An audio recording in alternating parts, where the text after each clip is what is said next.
দুনিয়া দুনিয়ার চিন্তায় চিন্তায় তোমাকে আমাকে অন্ধ করিয়া ফেলাইছে। দুনিয়ার চিন্তায় চিন্তায় তোমার আমার কলমটাকে শক্ত বানাইয়া ফেলাইছে রে বাবা।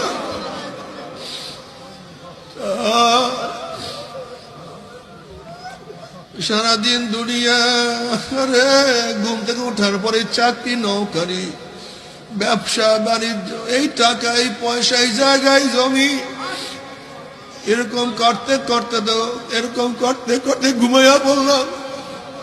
আমার ঘুমের থেকে ওঠার পরে একই কাজ, ঘুমের থেকে ওঠার পরে আবারও একই কাজের পিছনে লাগিয়া যায়। এই ব্যবসায়ী বাণিজ্য, টাকা এই পয়সা, কিন্তু কে আমাকে বানাইলো, কেন বানাইলো, কে আমাকে বানাইলো?